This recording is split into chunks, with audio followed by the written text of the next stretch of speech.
하나님께서 이스라엘 백성을 출애굽시키셨습니다. 하나님께서 애굽의 시스템 가운데서 가나안의 시스템으로 바꾸셨습니다.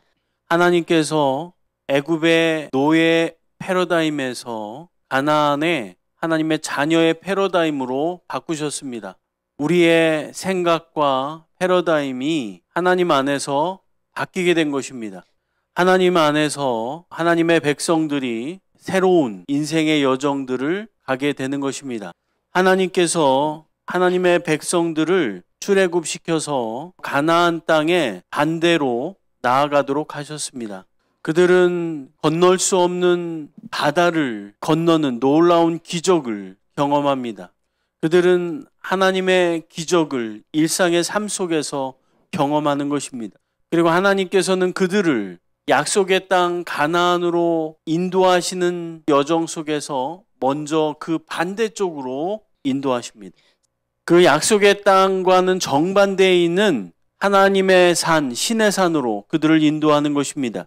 그래서 그 정반대의 땅, 정반대의 그 장소에서 하나님께서 이스라엘 백성을 새롭게 하시는 것입니다.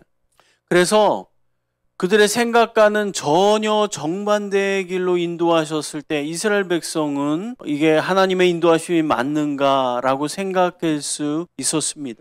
하나님께서 말씀하신 가나안 땅은 저쪽인데 그와는 정반대의 이쪽으로 인도하는 모세를 바라보면서 모세에 대한 불신을 가졌을 수도 있습니다.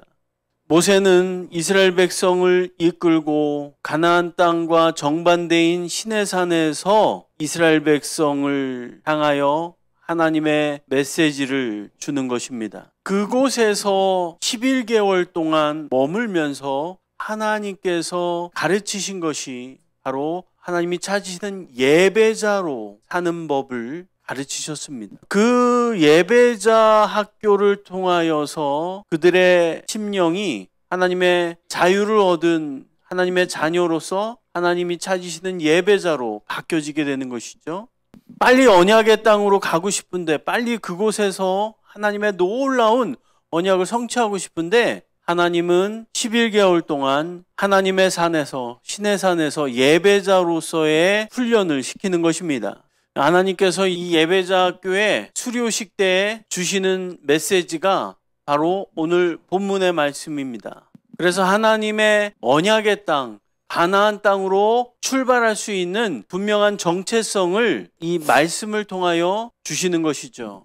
그 수료식의 중심 메시지는 바로 하나님의 블레싱, 축복이었습니다. 이 세 가지의 그 축복은 하나님의 보호하심과 하나님의 은혜와 하나님의 평강입니다. 그런데 이 복을 주다라는 바라크의 단어가 저주하다, 신성모독함으로 저주하다라는 의미라는 것은 이해하기가 좀 어렵습니다. 그런데 우리가 성경을 살펴보면 이것이 어떤 의미인지를 알게 되죠. 그 의미는 하나님의 말씀, 하나님의 언약을 지켜 행하는 자에게 풍성하고 차고 넘치도록 복을 주신다라는 의미입니다.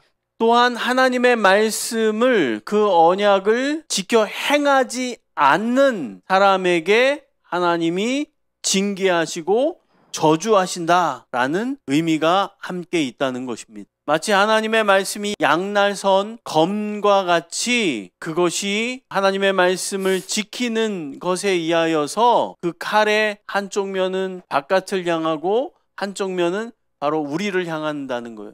그러니까 하나님이 우리에게 주시기로 결정하신 복 세 가지가 하나님의 보호하심, 그리고 하나님의 은혜, 그리고 하나님의 평강인데, 바로 하나님의 말씀을 지키고 하나님의 언약을 지키는 자에게 하나님의 보호하심이 있고 하나님의 은혜가 부어지고 하나님의 평강이 임한다라는 의미죠. 다시 말하면 하나님의 말씀, 하나님의 언약을 지켜 행하지 않는 사람에게는 바로 하나님의 보호하심이 없을 것이고 하나님의 은혜가 부어지지 않을 것이고 또 하나님의 평강을 이 땅에서 누리지 못하게 될 것이다 라는 말씀입니다. 하나님이 주시기로 원하는 이 세 가지 축복을 하나님의 말씀을 지켜 행함으로 넉넉하게 받는 저와 여러분 되기를 주님의 이름으로 축원합니다.